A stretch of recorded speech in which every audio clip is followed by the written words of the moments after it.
నమస్కారం S channel news కి స్వాగతం. ముందుగా ముఖ్యాంశాలు. ఏపీ ప్రభుత్వం మరో ముందడుగు, మత్స్యకారుల జీవితాల్లో వెలుగులు నింపటమే ధ్యేయమన్న సీఎం చంద్రబాబు. పవన్ కళ్యాణ్ తో తమిళనాడు నాయకుడు కెఎస్ రాధాకృష్ణన్ భేటీ. వర్తమాన తమిళనాడు రాజకీయాలు, భాష, సంస్కృతి, పర్యావరణ పరిరక్షణ సంబంధిత అంశాలపై చర్చ.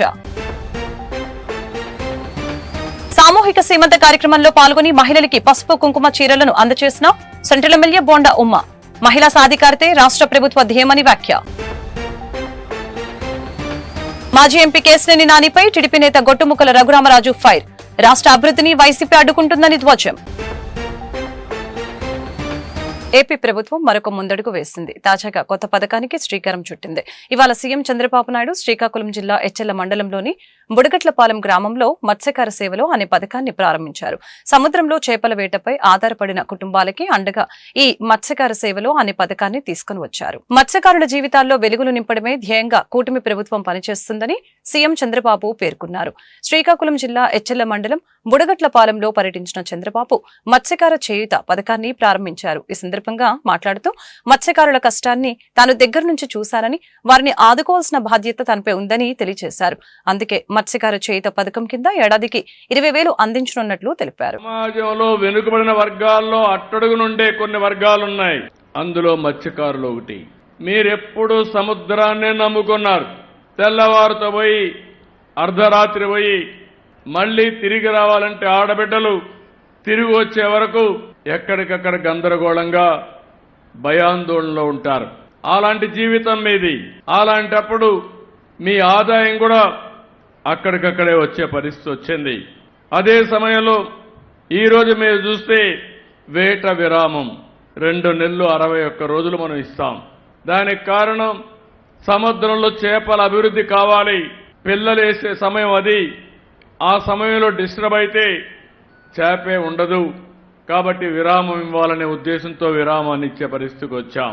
అదే సమయంలో ఒకప్పుడు మీరు విరామం ఇస్తే ఒక రోజు పోకపోతే ఆ రోజు పస్తే.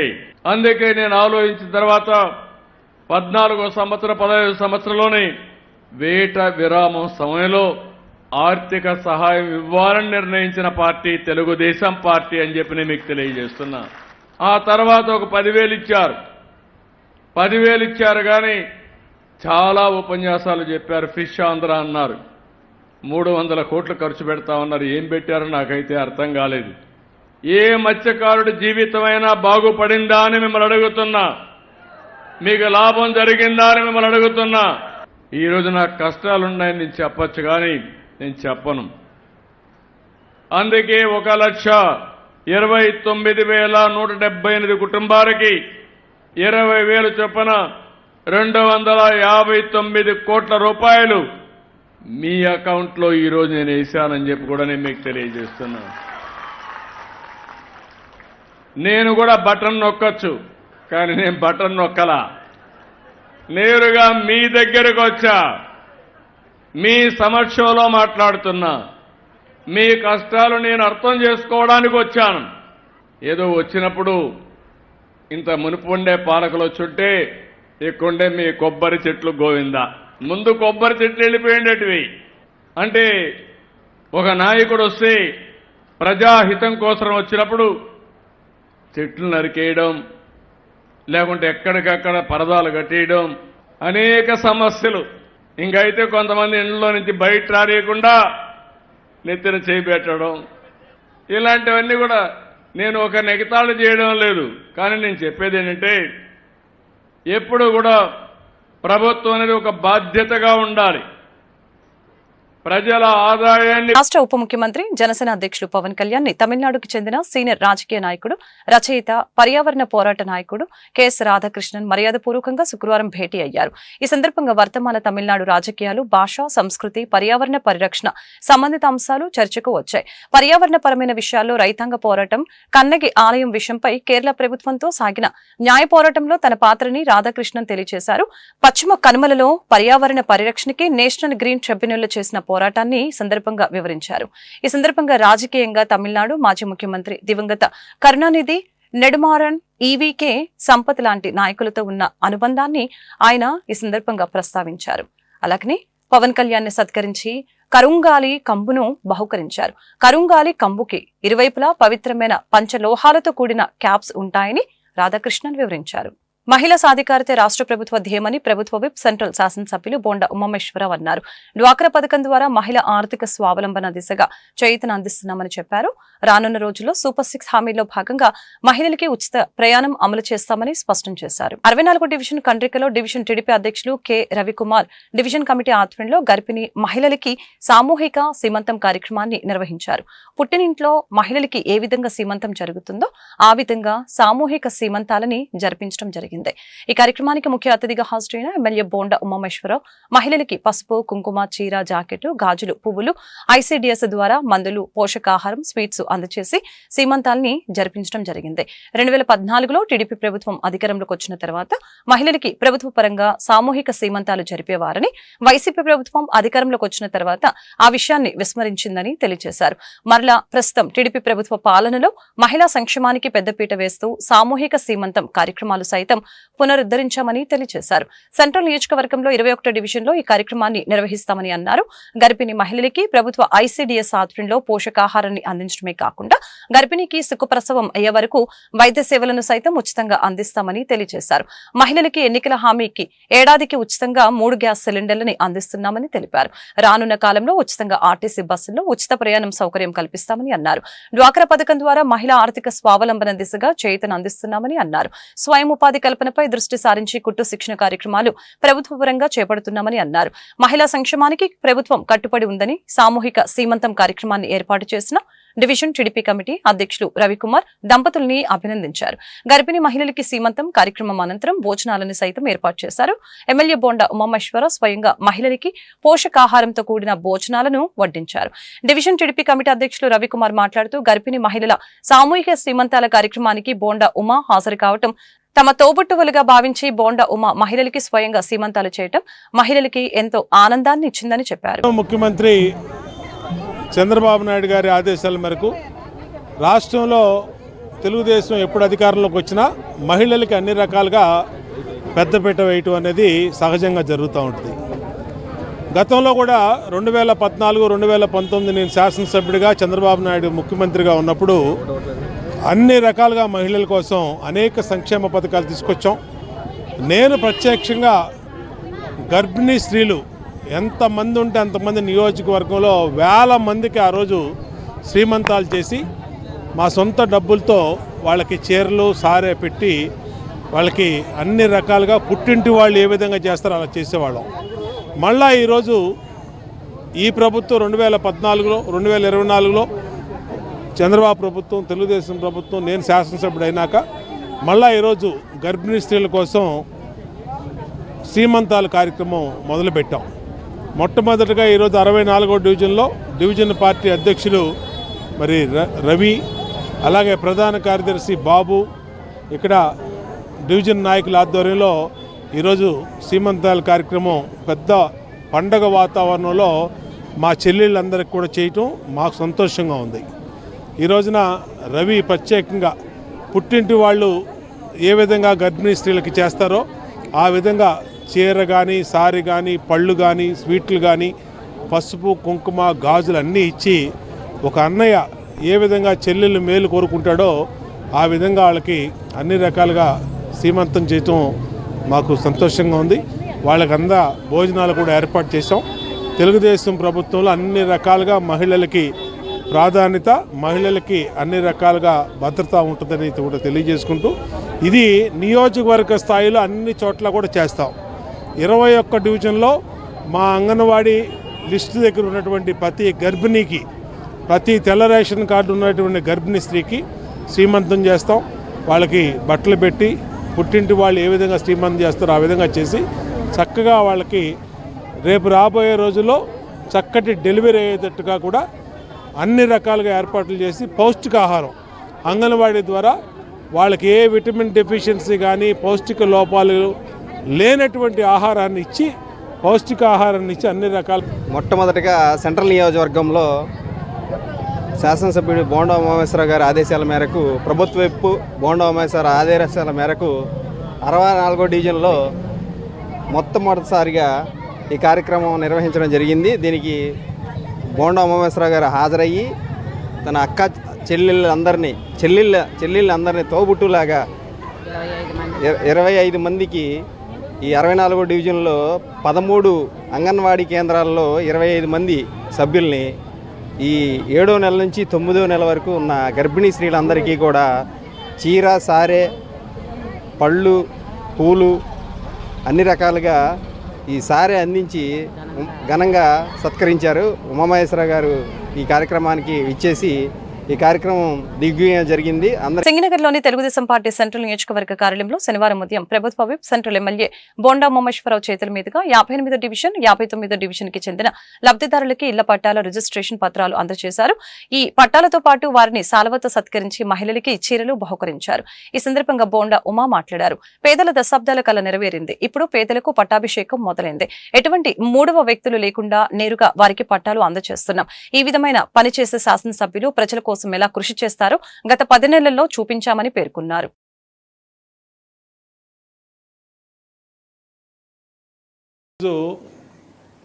ముఖ్యమంత్రి సహాయ నిధి చెక్కు మరి ప్రమాదంలో మరణించినటువంటి వాళ్ళ కుమారుడికి ఆర్థికంగా ఇబ్బందులు ఉన్నాయని ఆమె మా డివిజన్ పార్టీ అధ్యక్షుడు బంగారు నాయుడు శ్రీనివాసు మరకా శ్రీనివాస్ యాదవ్ అలాగే మా జాన్వలి మా రాజేష్ వీళ్ళందరూ దృష్టి తీసుకొస్తే వాళ్ళు నా దగ్గర తీసుకొచ్చారు. ఆ అప్లికేషన్ని ముఖ్యమంత్రి గారి దగ్గర తీసుకెళ్ళి ఇవాళ ముఖ్యమంత్రి గారితో దానికి సహాయం రాపిచ్చి 2 లక్షల రూపాయల చెక్ తీసుకొచ్చి ఇవాళ ఆమెకి ఇచ్చాం. ఆమె ఒకవైపు కొడుకు పోయిన బాధ, ఒకవైపు ఆర్థికంగా చేయూత లేనటువంటి ఈ పరిస్థితుల్లో 2 లక్షల రూపాయలు ఆమెకి రావటం ఆమెకి చాలా ఆసరాగా ఉంది. అన్ని రకాలుగా అంటే ముఖ్యమంత్రి సహాయ నిధి ఇప్పటికీ 9 నెలల నేను శాసనసభ్యుడు అయినాక ఇప్పటికీ కోట్ల రూపాయలు తీసుకొచ్చి వాళ్ళందరికీ అందించడం వల్ల సంతోషం వ్యక్తం చేస్తూ ఉన్నారు. ఈ కార్యాలయం పనిచేయటం వల్ల వాళ్ళందరికీ సహాయం అంతా ఉంది. భవిష్యత్తులో కూడా బాధ్యతగా పనిచేసి సహాయం కోసం వచ్చినటువంటి ప్రతి ఒక్కళ్ళకి కూడా ఆదుకుంటామని తెలియజేస్తారు. వైఎస్ఆర్ కాంగ్రెస్ పార్టీ హయాంలో జరిగిన ఇసుక దోపిడీలో వాటాలు తీసుకున్నదే మాజీ ఎంపీ కేశినేని నాని మౌనం కారణమని AP building and construction workers advisory committee chairman Gottumukkala Raghurama Raju ఆరోపించారు. రాష్ట్రంలో జరిగిన భవన నిర్మాణ కార్మికుల ఆత్మహత్యలకి నాని కూడా బాధ్యత వహించాల్సి ఉందని పేర్కొన్నారు. విజయవాడ గురునానక్ కాలనీలోని ఎన్టీఆర్ భవన్ లో జరిగిన మీడియా సమావేశంలో AP building and construction workers advisory committee chairman Gottumukkala Raghurama Raju మాట్లాడారు. గత పాలనలో టన్ను ఇసుక 2000 నుంచి 2400 చేరటంతో 64 మంది కార్మికులు ఆత్మహత్యలకి పాల్పడ్డారని చెప్పారు. జగన్ హయాంలో మౌనంగా ఉన్న నాని ఇప్పుడు రాష్ట్ర అభివృద్ధిపై కడుపు మండిపోవడం విచిత్రమని తెలియజేశారు.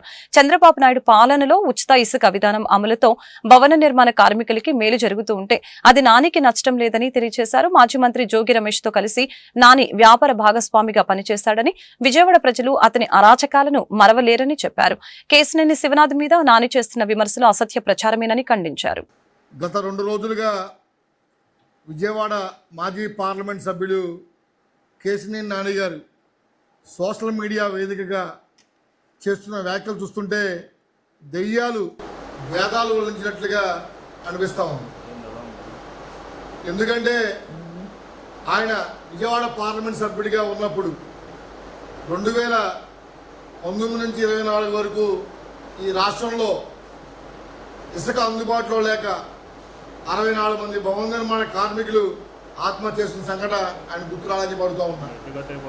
ఆ రోజు నువ్వు విజయవాడ పార్లమెంట్ సభ్యుడిగా నువ్వు ప్రజలకు న్యాయం చేస్తావు, కార్మికులకి న్యాయం చేస్తావు అని చెప్పి నేను గెలిపించినప్పుడు నువ్వెందుకు మాట్లాడలేదు? ఆ రోజు ఇప్పుడు వినిపిస్తున్న గళం ఆ రోజు మూగపోయిందా?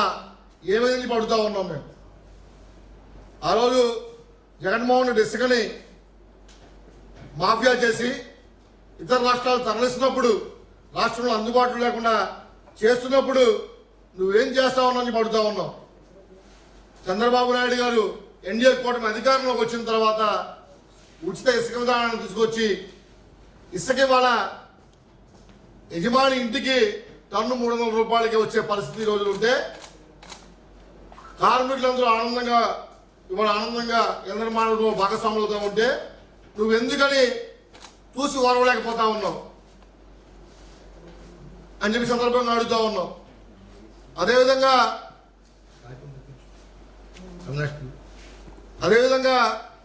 నువ్వు పార్లమెంట్ సభ్యుడిగా ఉన్నప్పుడు కనీసం ఒక్కసారైనా సరే ఈ రాష్ట్రంలో ఉండే ఇసుక దోపిడీ మీద ఎందుకు మాట్లాడలేకపోయావు? ఆ రోజు ఇసుక దోపిడీలో నువ్వు వాటాలు తీసుకున్నావా? అందుకని మాట్లాడలేకపోవని చెప్పి అడుగుతూ ఉన్నావు. అదేవిధంగా యాష్ గురించి మాట్లాడుతూ ఉన్నావు. ఆ రోజు జోగి రమేష్తో కలిసి ఆయన వ్యాపార భాగస్వామిగా నువ్వు చేసిన అరాచకాలు విజయవాడ పార్లమెంట్ ప్రజలు ఎవరు కూడా మర్చిపోరా? కనీసం ఒక్కసారైనా సరే ఏ కార్యకర్తకు అన్యాయం జరిగినా, ఏ కార్యకర్త ఇబ్బంది కలిగినా ఒక్కసారి పరామర్శించామని చెప్పి అడుగుతూ ఉన్నాను. వైసీపీ జగన్మోహన్ రెడ్డి అధికారంలో ఉన్నప్పుడు ఈ రాష్ట్రంలో రావణ కాష్టంలాగా రగిలిపోతూ ఉన్నప్పుడు కానివ్వండి, లేకపోతే పని లేక కార్మికులు ఆత్మహత్య చేసినప్పుడు కానివ్వండి, ఎందుకు నువ్వు మాట్లాడలేదు?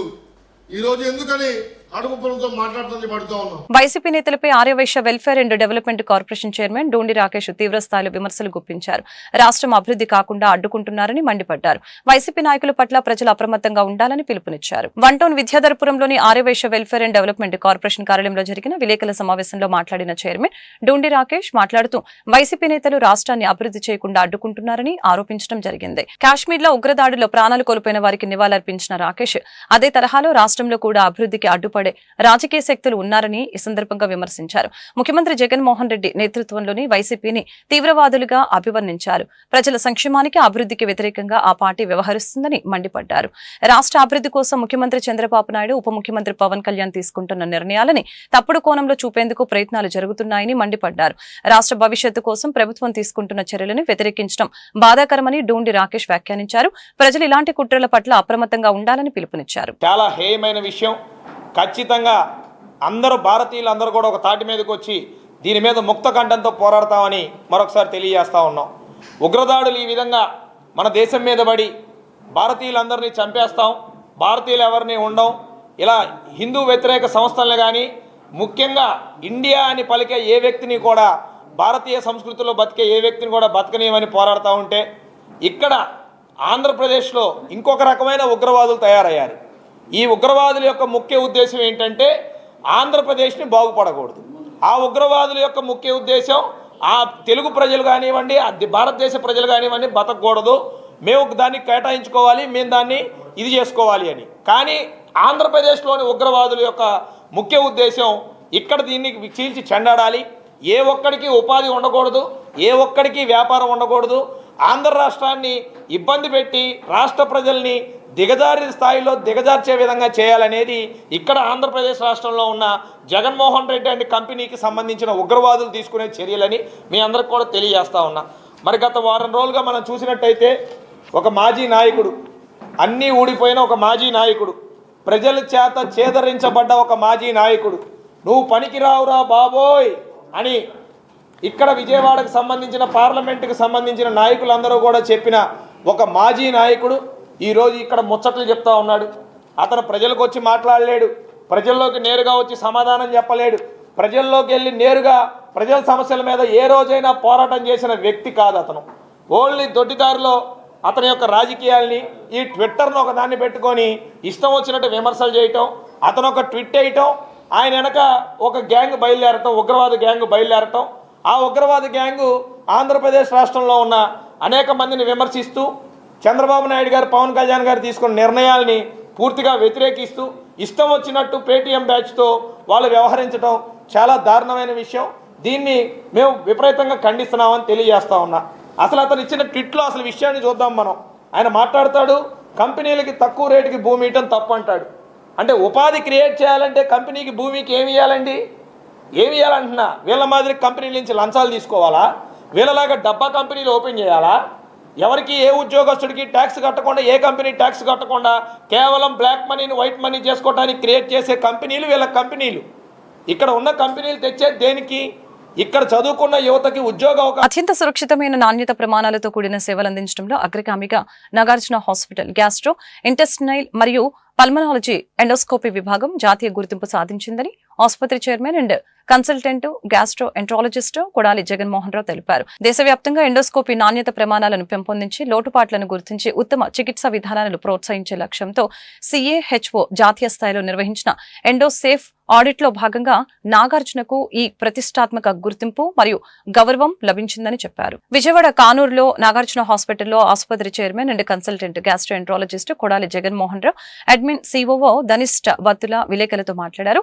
సమావేశంలో కొడాలి జగన్మోహన్ రావు మాట్లాడుతూ దేశవ్యాప్తంగా ఎండోస్కోపీ నాణ్యత ప్రమాణాలు పెంపొందించి లోటుపాట్లను గుర్తించి ఉత్తమ చికిత్సా విధానాలని ప్రోత్సహించే లక్ష్యంతో confederation of accredited health care organization CAHO జాతీయ స్థాయిలో నిర్వహించిన ఎండోసేఫ్ ఆడిట్ లో భాగంగా నాగార్జున ఆసుపత్రికి జాతీయ స్థాయి గుర్తింపు లభించిందని ఈ సందర్భంగా తెలియజేశారు. ఎండోసేఫ్ లో భాగంగా పరీక్షించిన 174 అంశాల్లో sterilization, documentation, instruction control, risk management వంటి వాటితో సహా నాగార్జున హాస్పిటల్ జాతీయ అత్యున్నత ప్రమాణాలని అందుకుంటుందని తెలియజేశారు. తెలుగు రాష్ట్రాల్లో సైడెక్స్ ఆధారిత స్టెరిలైజేషన్ అందిస్తున్న తొలి సంస్థల్లో నాగార్జున ఒకటని, ప్రతి స్కోప్ తిరిగి ఉపయోగించే ముందు ఎంతో కఠినమైన 27 దశల్లో స్టెరిలైజ్ చేయబడుతుందని సందర్భంగా తెలియజేశారు. జాతీయ స్థాయిలో అత్యున్నత పద్ధతిలో సాధించే ఫలితాలకి సరితూగేలా ఎండోస్కోపీ విశ్లేషణ ఉంటుందని అన్నారు. ఈ సమావేశానికి వచ్చేసిన పాత్రికేయ మిత్రులందరికీ స్వాగతం, ధన్యవాదాలు. ఈరోజు నాగార్జున హాస్పిటల్ చరిత్రలో చాలా ముఖ్యమైన రోజు అంటే confederation of accredited hospitals organization CAHO అనే జాతీయ సంస్థ ఎండోసేఫ్ ఆడిట్ ఒకటి కండక్ట్ చేసింది. ఆ ఎండోసేఫ్ ఆడిట్ ఏంటంటే దేశవ్యాప్తంగా ఎండోస్కోపీ యూనిట్స్లో నాణ్యతా ప్రమాణాలని పరీక్ష చేసి వాటిని ఇంప్రూవ్ చేయడం కోసం అని చెప్పేసి ఈ ఆడిట్ని CAHO ప్రవేశపెట్టింది. దీంట్లో దేశవ్యాప్తంగా ఉన్న హాస్పిటల్స్ అన్నింటిని కూడా పార్టిసిపేట్ చేయమని చెప్పి CAHO రిక్వెస్ట్ చేసింది. నాగార్జున హాస్పిటల్ ఈ ఆడిట్లో పార్టిసిపేట్ చేసి ఈ ఆడిట్లో సక్సెస్ఫుల్గా ఈ ఆడిట్ని కంప్లీట్ చేసి సర్టిఫికేషన్ తెచ్చుకోగలిగింది. ఆంధ్రప్రదేశ్ రాష్ట్రంలో ఈ సర్టిఫికేషన్ వచ్చిన ఏకైక హాస్పిటల్ నాగార్జున హాస్పిటల్. ఈ ఎండోసేఫ్ ఆడిట్ ఏంటంటే ఎండోస్కోపీ ప్రొసీజర్లో సంబంధించినటువంటి నాణ్యత, భద్రత, ఇన్ఫెక్షన్ కంట్రోల్ అంశాల్లో 174 పాయింట్లని నిపుణుల బృందం పరీక్ష చేసి ఆ తర్వాత ఈ సర్టిఫికేషన్ ఇస్తుంది. It is a difficult process. 2 స్టేజ్ల్లో ఇది జరుగుతుంది. ఈ 2 స్టేజ్ల్లో కూడా నాగార్జున హాస్పిటల్ సక్సెస్ఫుల్గా పార్టిసిపేట్ చేసింది. ఈ ఎండోసేఫ్ ఆడిట్ కంప్లీట్ చేయడానికి నాగార్జున హాస్పిటల్ సిబ్బంది, డాక్టర్లు, నర్సుల బృందం ఎంతగానో కృషి చేశారు. ఆ కృషికి ఫలితమే ఇది. అది కాకుండా గత 32 సంవత్సరాలుగా నాణ్యత, భద్రతతో కూడిన వైద్య సేవలను అందించడంలో నాగార్జున హాస్పిటల్ కమిట్ అయి ఉంది. ఆ కమిట్మెంట్కి ఫలితమే ఈ సర్టిఫికేషన్ రావడం అని చెప్పి అనుకుంటున్నాను.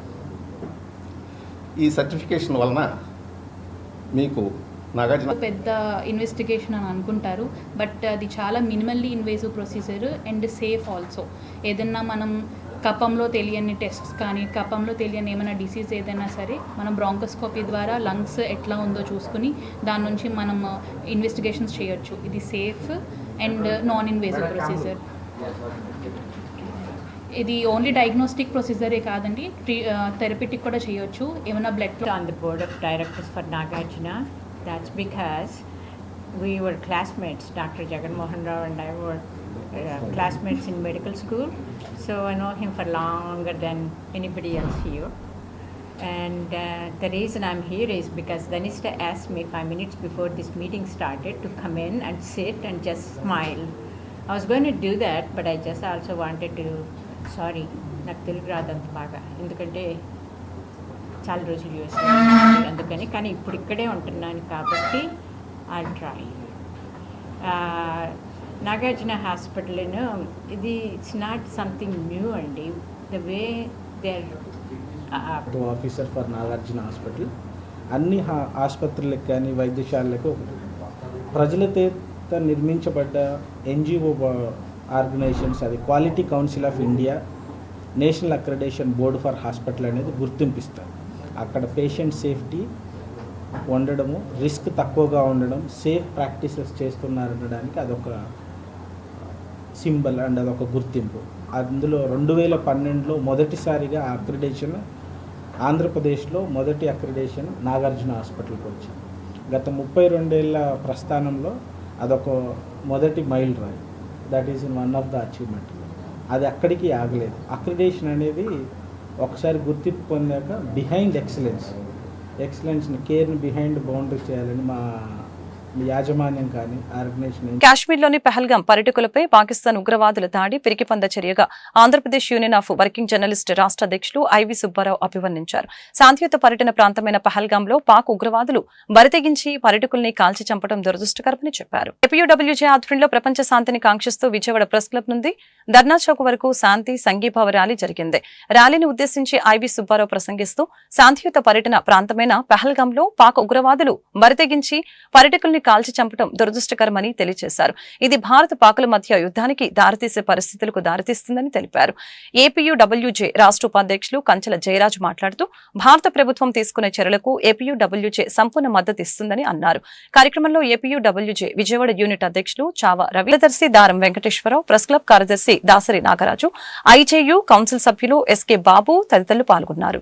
కాశ్మీర్ లోయలో అల్లకల్లోలం సృష్టించినటువంటి ఉగ్రవాద మూకల్ని తుదముట్టించే కార్యక్రమానికి కేంద్ర ప్రభుత్వం శ్రీకారం చుట్టడం శుభపరిణామం. దేశవ్యాప్తంగా నిరసన ర్యాలీలు జరుగుతూ ఉన్నాయి. పార్టీలతో సంబంధం లేకుండా, ప్రాంతాలతో సంబంధం లేకుండా అక్కడ జరిగినటువంటి ఈ విధ్వంసాన్ని అన్ని స్థాయిల్లో వారు, అన్ని వర్గాల వారు ఖండిస్తూ ఉన్నారు. ఇప్పటికే కేంద్ర రాష్ట్ర ప్రభుత్వాలు ఈ విషయాన్ని సీరియస్గా తీసుకున్నాయి. కేంద్రం అయితే ఇప్పటికే దీనిపైన చర్యలు ఆరంభించింది. రాష్ట్ర ప్రభుత్వం కూడా ఒక పాకిస్తాన్ నుంచి వచ్చినటువంటి వ్యక్తులు ఎవరైతే ఉన్నారో రాష్ట్రంలో వారందరూ కూడా ఒక డెడ్ లైన్ విధించి వెళ్ళిపోవాలని అటు కేంద్రం ఇటు రాష్ట్రం కూడా హెచ్చరికలు జారీ చేసినటువంటి నేపథ్యంలో ఇది శుభపరిణామం. ఈ కేంద్ర రాష్ట్ర ప్రభుత్వాలు తీసుకుంటున్నటువంటి ఈ చర్యలకి ఏపీయూడబ్ల్యూజే పూర్తి స్థాయిలో సంపూర్ణ మద్దతు తెలియజేస్తుంది. ప్రపంచ శాంతి వర్ధిల్లాలని, ముఖ్యంగా భారతదేశం సుసంపన్నంగా శాంతియుతంగా వర్ధిల్లాలని ఏపీడబ్ల్యూజే కోరుకుంటాం. సిపిఐ పార్టీ ఉద్యమాలకే పరిమితం కాకుండా సేవా కార్యక్రమాలను కూడా నిర్వహిస్తుందని సిపిఐ జిల్లా కార్యదర్శి దోనేపూడి శంకర్ అన్నారు. 58వ డివిజన్ ఆధ్వర్యంలో సిపిఐ నాయకులు భాస్కరరావు ఏర్పాటు చేసిన మజ్జిగ చలివేంద్రాన్ని ఆయన ప్రారంభించారు. మండు వేసవిలో ప్రజల దాహార్తిని తీర్చేందుకు ఇలాంటి సేవా కార్యక్రమాలు ఏర్పాటు చేయడం అభినందనీయమని అన్నారు. తీవ్ర వేసవి ఉష్ణోగ్రతల దృష్ట్యా ప్రజలకి ఊరట కలిగించేలా కమ్యూనిస్టు పార్టీ ఆఫ్ ఇండియా 58వ డివిజన్ ఆధ్వర్యంలో పండ్లు, మజ్జిగ పంపిణీ కార్యక్రమాన్ని నిర్వహించడం జరిగింది. విజయవాడ సింగ్ నగర్ పైపుల రోడ్లో ఏర్పాటు చేసిన ఈ కార్యక్రమానికి సిపిఐ జిల్లా కార్యదర్శి దోనేపూడి శంకర్ ప్రారంభించారు. ఈ సందర్భంగా ఆయన మాట్లాడారు. నగరంలో ఎండ తీవ్రత పెరుగుతున్న నేపథ్యంలో ప్రజల దాహార్తిని తీర్చేలా మజ్జిగ పంపిణీ చేస్తున్నామని తెలిపారు. సిపిఐ నగర కార్యదర్శి వర్గ సభ్యులు కెవి భాస్కరరావు మాట్లాడుతూ గత 15 ఏళ్లుగా ప్రతి వేసవిలో టోపీలు, పండ్లు, మజ్జిగ పంపిణీ కార్యక్రమాన్ని నిర్వహిస్తున్నామని చెప్పారు. వేసవిలో ప్రజల రక్షణ కోసం మున్సిపల్ కార్పొరేషన్ ప్రతి డివిజన్ లో చలివేంద్రాలు, మజ్జిగ కేంద్రాలని ఏర్పాటు చేయాలని కోరారు. అలాగనే మంచినీటి కొరత లేకుండా తగిన చర్యలు తీసుకోవాలని సూచించారు. ఈ రోజున భారత కమ్యూనిస్ట్ పార్టీ సిపిఐ 58వ డివిజన్ ఆధ్వర్యంలో ఈ పైపుల్ రోడ్ సెంటర్ వద్ద మరి ప్రజలందరికీ కూడా ఎండ వేడిమికి తట్టుకోలేకపోతున్నారు. ఉదయభానుడు ప్రతాపానికి తట్టుకోలేక రోడ్డు మీద కూడా రాని పరిస్థితుల్లో సిపిఐగా ఈ రోజున మేము ప్రజలందరికీ కూడా నెత్తి మీద మరి టోపీలు పెట్టుకుంటానికి టోపీలు కానీ, పుచ్చకాయ మొక్కలు, కరిపుచ్చకాయ మొక్కలు, అలాగే బొప్పాయికాయ మొక్కలు, సపోటాలు, అలాగే మజ్జిగ ఇవన్నీ కూడా పంచుతున్నాము. ఈ కార్యక్రమం మేము దాదాపుగా 15 సంవత్సరాల నుంచి కూడా పైపుల్ రోడ్డు వద్ద, కృష్ణా హోటల్ సెంటర్ వద్ద, అలాగే డాబాకోట సెంటర్ వద్ద కూడా మరి మా యొక్క పార్టీ, మా శాఖ అండదండలతో ఈ కార్యక్రమాన్ని చేస్తున్నాము. గత సంవత్సరం అయితే కార్పొరేషన్ వారు ఎక్కడా కూడా చలివేంద్రాలను ఏర్పాటు చేయలేదు. మేము ఆనాడే కమిషనర్ గారిని విమర్శించాం. మరి ఈ సంవత్సరం ఏదో అక్కడక్కడ మొక్కుబడిగా పెట్టారు, సంతోషమే. ఇంకా మరి మంచినీళ్ళు కాదు, మజ్జిగ పంచండి. కార్పొరేషన్లో ఎన్నో పనులు వసూలు చేసుకుంటున్నారు, ఎన్నో నిధులు ఉన్నాయి, మజ్జిగ పంచండి. కనీసం ఈ యొక్క మే నెలన్నా మజ్జిగ పంచాలని చెప్పేసి సిపిఐగా మేము విజ్ఞప్తి చేస్తున్నాం.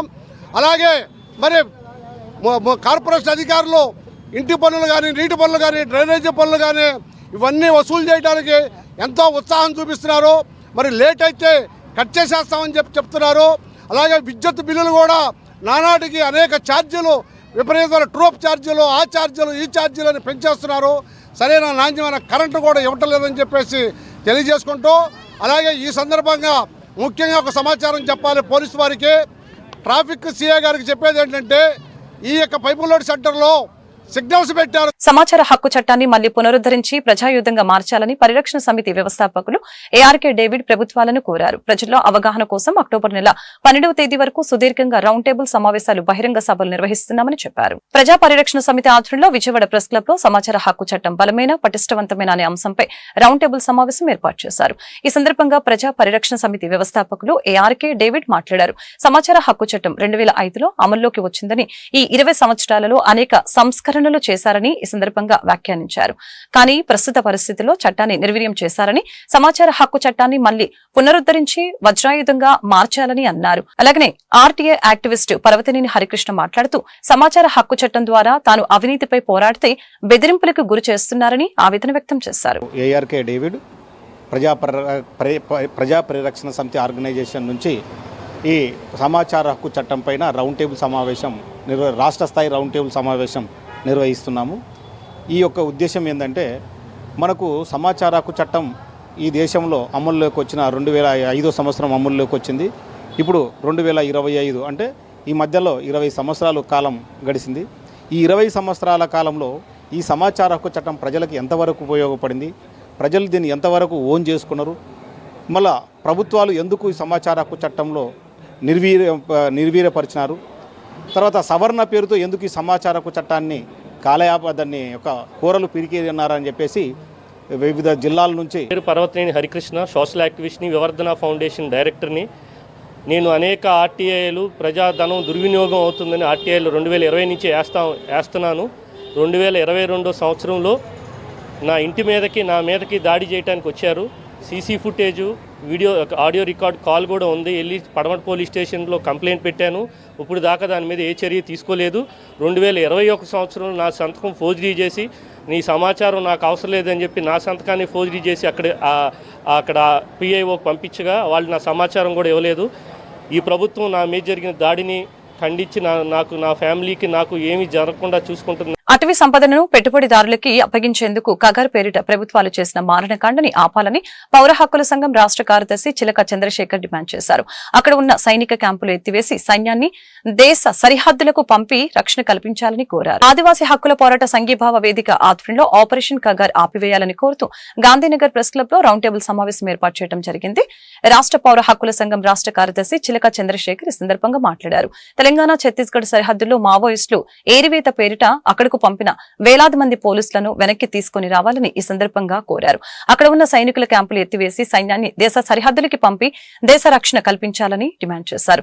మావోయిస్టుల పార్టీని నిర్మూలించే పేరిట ప్రభుత్వాలు సాగిస్తున్న ఆదివాసీల హానానికి వ్యతిరేకంగా ప్రజలు, ప్రజాస్వామ్యవాదులు పోరాడాలని పిలుపునిచ్చారు. దేశంలో మధ్య భారతంలోని అనేకమైన రాష్ట్రాలు, ఆంధ్రప్రదేశ్ కానివ్వండి, లేకపోతే తెలంగాణ, ఛత్తీస్గఢ్, జార్ఖండ్, ఒరిస్సా, మహారాష్ట్ర, ఈ రాష్ట్రాల్లో మధ్య భారతంలో శాంతి చర్చలు జరపాలి. సిపిఐ మావోయిస్టులతో కగార్ ఆపరేషన్ వెంటనే ఆపివేయాలి అని చెప్పేసి ఒక గొంతుక గత 15 రోజులుగా, నెల రోజులుగా వినపడతా ఉంది.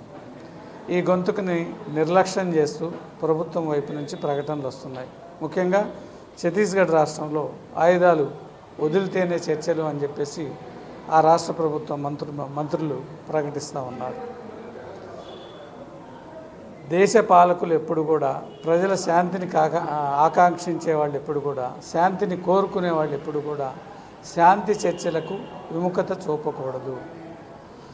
సాధ్యమైనంత వరకు ఒక రక్తపు బొట్టును కూడా కార్చకుండా శాంతియుతంగా సమస్యలు పరిష్కారం కావటానికి అవకాశం ఉన్నప్పుడు ఆ అవకాశాన్ని ప్రభుత్వంలో ఉన్న వాళ్ళు, పాలకులు సద్వినియోగం చేసుకోవాలి. అట్లా కాకుండా